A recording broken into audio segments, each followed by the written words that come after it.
The following program is a UWTV classic.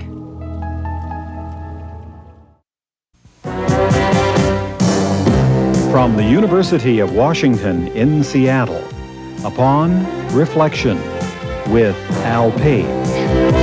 Our guests are Lesley Stahl, television journalist for CBS News, and David Broder, senior political columnist for the Washington Post, a former Haas lecturer at the University of Washington. We begin with introductory comments by Richard Labunsky, assistant professor, School of Communications at the University of Washington. I think being a television reporter for one of the networks these days is tougher than it's ever been. This is a time of relatively low advertising income for the networks. They are laying off people, they are cutting back. They have cut back in whole areas like documentaries and others that they used to do with such a strong commitment. So network reporters, especially in the nation's capital, have to do with fewer people at a time when the federal government is as active in so many areas of our lives that require such coverage. Just trying to cover one of the executive agencies with hundreds of thousands of employees, or the Pentagon with the sleaze, the corruption, the mismanagement, and all the problems, is a terribly difficult job for a reporter. To get beyond just the surface information given to you in government handouts, to try to find out what is really going on, to cultivate sources, is very difficult to do, requires time to prepare those stories, and it requires quite a lot of time on the air to be able to present them. CBS has undergone tremendous changes the last few years. It has been taken over by the Lowe's Corporation. There have been hundreds of layoffs. The low morale at the network has been aired in public in a way that many people find to be very, very sad. This was the network of Edward R. Murrow, the great tradition of a broadcast news organization, and it is certainly not like that anymore. Lesley Stahl has had an outstanding career at CBS. She was one of the few women to ever be White House correspondent for a long time. I'm sure it was a very difficult challenge for her to get both the network and sources to take her seriously. And she, I think, has handled herself extremely well in being both persistent and aggressive, but without being so obnoxious or so difficult that she turned people off, and I think she does a really excellent job.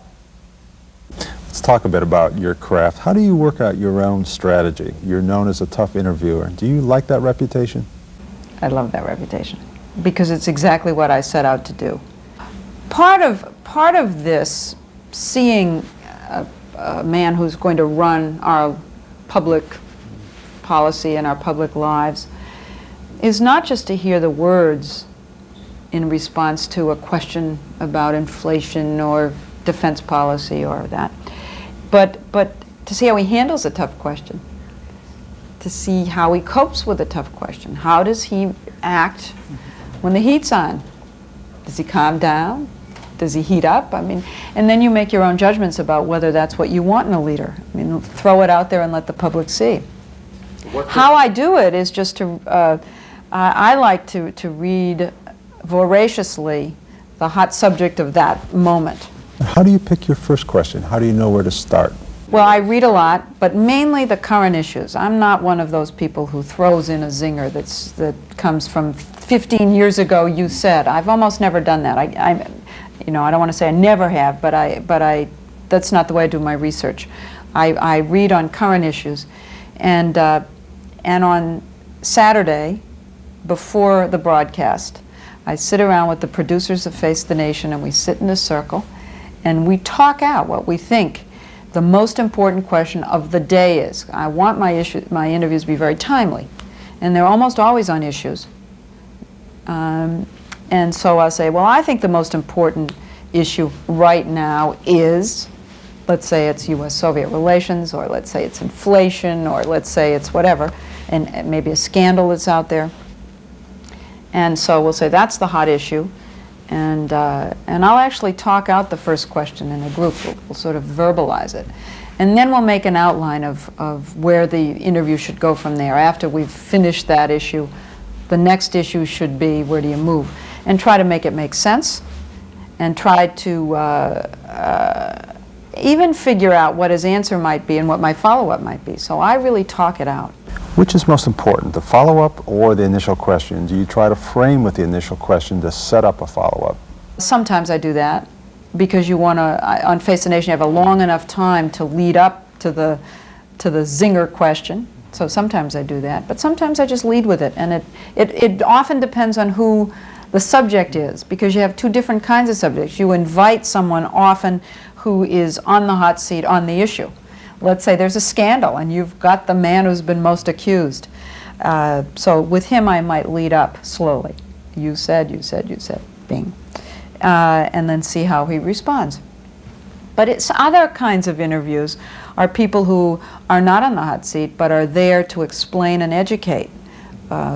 If you have a crisis in the farm belt and there's a drought and you need to help the farmers in some way, you might get the chairman of the Senate or House Agriculture Committee to come on to explain what the options are, explain what the costs are going to be to society, explain the issue almost as if he's a professor.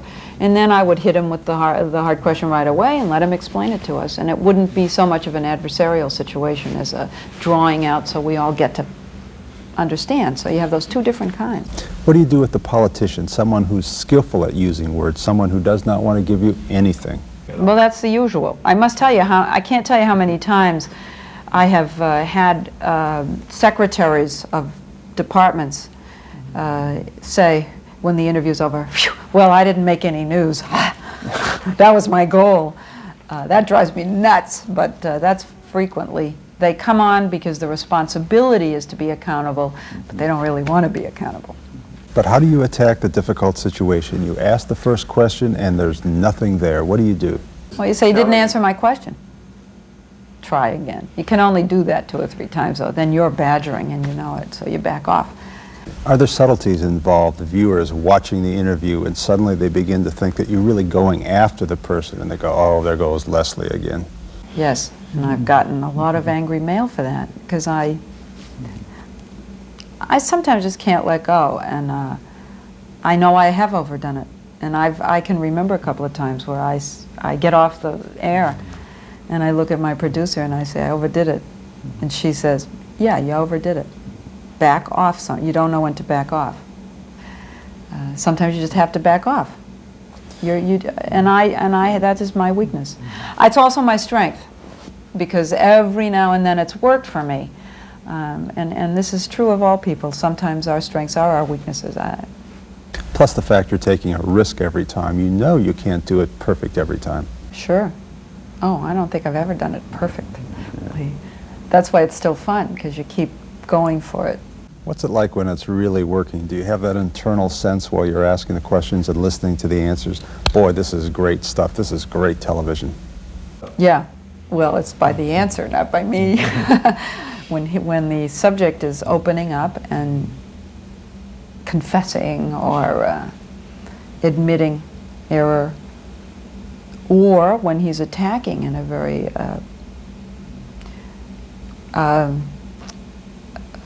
I hate to say this, but a nasty way, and that makes a lot of news, and that's part of my goal too, sometimes. Be more specific. How does this relate to your goals? Well, I love to have Monday morning headlines. So-and-so said on Face the Nation X, and it's the headline. Wow, that's... So someone could go after you, and it could work to your own advantage. Well, not after me, but if they could go after someone else, you know, attack. Have you seen people just lose it on the air? They started out in total control, and by the end they're just babbling out things they didn't expect to babble out. Well, I think you could say that happened with the in Bush-Rather interview. What was your reaction to that? Were you really surprised? What really struck me as someone who does a lot of live interviews, and that is that they were in different locations, both of them looking into cameras. And I do that too. I would say about a quarter of my interviews are like that. That's tough. That is really tough when it's a hot, confrontational situation. And the reason is that you can't judge how angry the other person is. When you're in the room with somebody, you feel it, it's instant, you know. Chemistry. There is absolute chemistry between people. When I interviewed Secretary of State Schultz, And he confessed that he was not in charge of the Iran-Contra situation, and that things were going on that he was still unaware of, which made a lot of news, and was in fact someone confessing something on the air that no one expected. I knew what a serious moment this was for him and how difficult this was for him. You couldn't have walked between us. The emotions, the air was so thick with the chemistry. Now, if he were in another city and looking into a camera and doing that, I would never have been able to judge how major this was to him as a person. And I think both the Vice President and Dan Rather were at an enormous advantage with each other, because they didn't sense the anger building on both sides as it was rising up. And I sympathize with both of them for that reason. Because I think if they'd been in the room with each other, they both would have backed off early on, because they would have sensed that it wasn't a joke. What do you do when you get the answer or the comment, oh, it's just the press again, the press is attacking me, you're badgering me, the press doesn't really understand this, that, or the other thing? I must say, it just irritates me so much, and I'll say something to them. I said, oh, everybody blames the press when their back's against the wall. I'll say something like that, and kind of say, we've heard that before.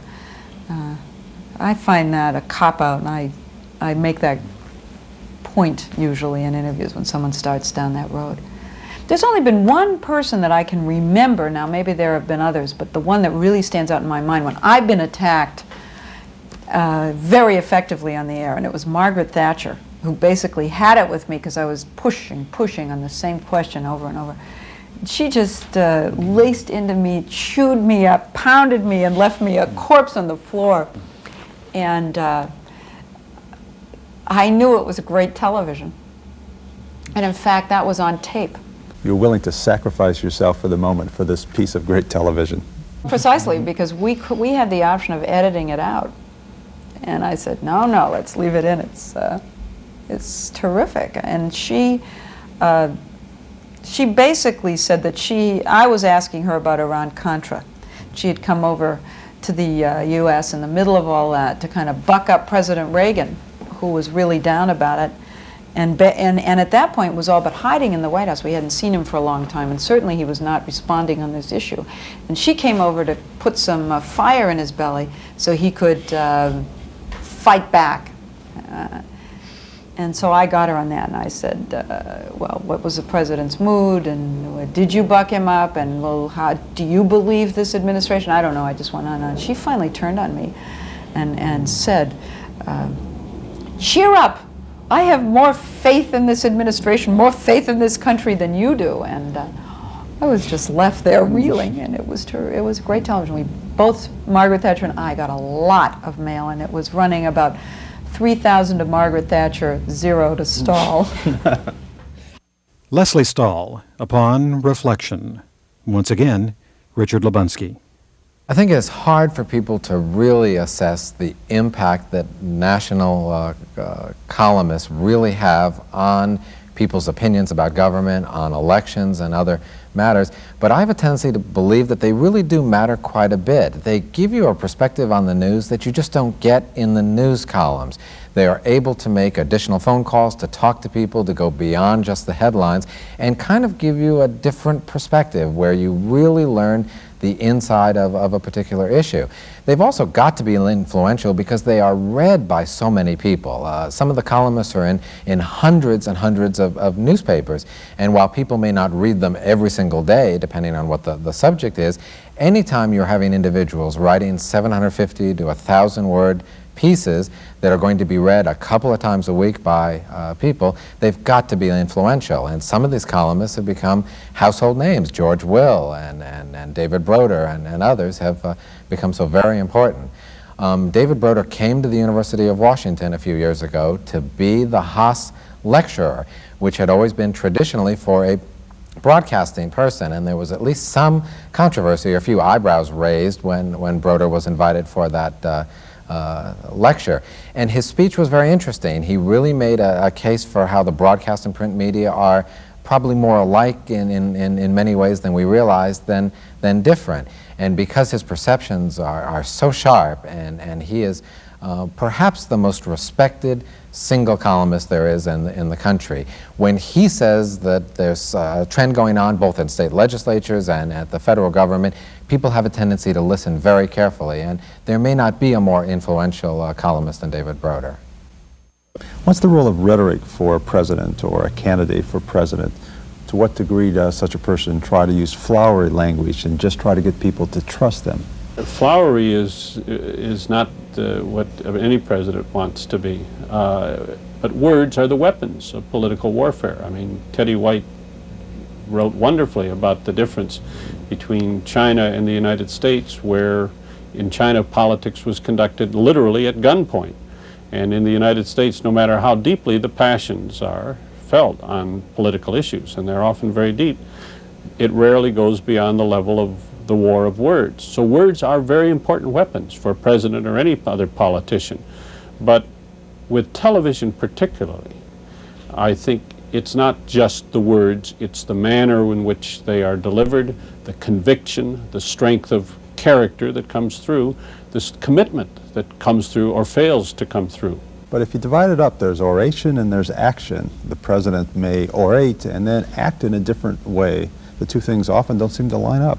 But that's, I think, inevitable. Just as in journalism, I mean, what we do every day, whether we admit it or not, is oversimplify.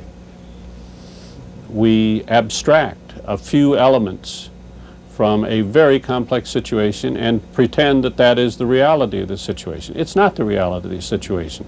Similarly, presidents cannot, when they are selling a tax initiative or a treaty with the Soviet Union, cannot go through the specifics of the treaty with the entire American public. So they abstract the key points, and they choose, obviously, the key points that they think will be most salient and most saleable to the American people. But individuals often will talk about a president or a candidate. That person's a great communicator, but at the same time, they won't say that person's a good administrator. Well, few of us, particularly in journalism, are competent to manage our own desks or briefcases. So I don't think we have much ability to judge folks as administrators, so we tend not to pay much attention to it. But I'm not sure that's a terrible loss, because the presidency, whatever it is not primarily an administrative job. You can hire a good chief of staff, and even the chief of staff's job is not primarily administrative. It's a political office, and it ought to be filled by people who have political skills. But tell us what's the difference between political skills and administrative skills. Where's the line drawn between the two? A political leader has to, first of all, have a clear sense of himself or herself. Second, has to be very secure in that relationship with the constituency. Know how to reach the constituency and know how to hear the feedback from the constituency. Third, has to have a sense of a purpose, agenda. What is it that I want to do here? An administrator, it seems to me, has to, in my sense of the thing, has to figure out how to carry out those purposes. Not have to be great, terribly original, but has to be very orderly, systematic, all the things in this world that I personally am not. One has a sense that once a president's elected, he generally spends 2 or 3 years on domestic problems, finds that they're tremendously frustrating, he can't do very much, and it's time to take the big trip overseas. Yep. Truth to this? I think there's a lot of truth to that, and it's one of the reasons why I have been so strongly opposed to this idea of having a single 6-year term for the president, which is the best sponsored, most distinguished, has most distinguished backing of any thoroughly bad idea that I know in terms of political reform. I think if we had a single 6-year term for the president, that he would grovel around in the muck of domestic politics for the first 2 years, maybe 3 at the most, and then he would decide that this was not fit work for a man of his stature. He would consciously or not start campaigning for the only honor that was then available to him, the Nobel Peace Prize, and we would be damn lucky to get him to come back once a year to deliver a State of the Union address. Since I happen to think that most of the important challenges that face this country are here at home, I would not want to see that happen. You've seen presidents come and go. You've listened to the rhetoric. Is there really such a thing as charisma? Well, I think, let's go back to the Greek root of the word, and it has to do much more with mass appeal, magic, than it does with the sort of face-to-face relationships that a president or a figure has with somebody else. But are there exciting individuals in politics? Yes, of course. I mean, you wouldn't want to cover this beat as long as I've covered it if they were all as dull as some of them turn out to be.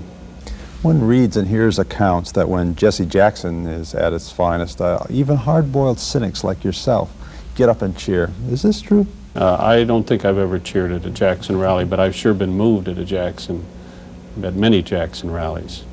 And what is it that's moving about Jesse Jackson that's not moving about other people? There is a power in language and speech, and much of it, I think, has to do with the rhythm and the passion of the speech. I love music, and my favorite diversion here is the National Symphony concerts. Jackson, when he is going good, is really into it.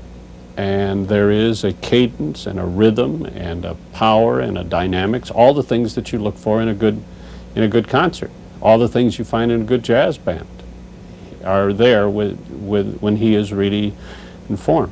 And particularly, as you know, a lot of his events have been in black churches, so you literally have the musical setting for it. And then I'm very easy mark. Let's talk a little bit about television and campaigns. How has television changed the way that campaigns are conducted? Tremendously. I mean, it is what the candidates have their minds focused on, and I think correctly so. Do you resent it? Do you find yourself being elbowed out more? Sure, yeah. And to a large extent, personally, I've retreated from the coverage of the campaigns in terms of being on the bus and the plane day by day in the fall, because it is so much of a television story that the opportunities for individual reporting for a print reporter have become very, very limited. But that's not, I mean, that's neither here nor there. I think television has been an extremely useful, positive force in terms of political communications, including presidential campaign coverage. If I was going to point to a couple places where it's had a negative side effect, it is that the networks have not yet found a way to accommodate the standard speech or a substantive speech. Something beyond a small soundbite. Yeah, so candidates tend to focus on ways in which they can capsulize an emotional message in 3 or 4 sentences to get it on the evening news programs, rather than deal with what was previously their standard format, which was the basic speech, either to the rally crowd or a speech written for a particular audience. Farm group, defense group, veterans group, foreign policy group, labor group, in which they were required simply by the format to speak a little bit more extensively about their analysis and their program that they would put into place. So you would get more of a sense what you're going to get if they get elected. There's less pressure on them to deal with to be substantive because of the very, very tight time constraints on what can be dealt with and on the network television programs. And television affects when you release the news. Bad news you release late on Friday. Good news you release earlier in the week. And it affects the shape of the campaign day, because what campaign managers have learned to do is to produce the scene and the soundbite that they want on the evening news at some point reasonably early in the day, and then lock the candidate up in the closet if necessary to keep him from committing other news. Because as long as there's only one soundbite available that day, that will be on the network news programs. If he does 3 or 4 different things that are interesting, particularly if he does something that's unprogrammed or unscripted, then you give the control of what's on the news to the correspondent and the producer instead of keeping it in control of the campaign. And the campaign manager rips out her hair. Yes. Why should a primetime television anchor get access to powerful politicians almost at will? Doesn't that strike you as a little crazy in a democracy? No. Because that person, through the wonderful workings of free enterprise system and the decisions of his or her news organization, has come to be a very important channel to the public. David Broder, senior political columnist for The Washington Post, a former Haas lecturer from the University of Washington. And Lesley Stahl, television journalist for CBS News. Upon reflection.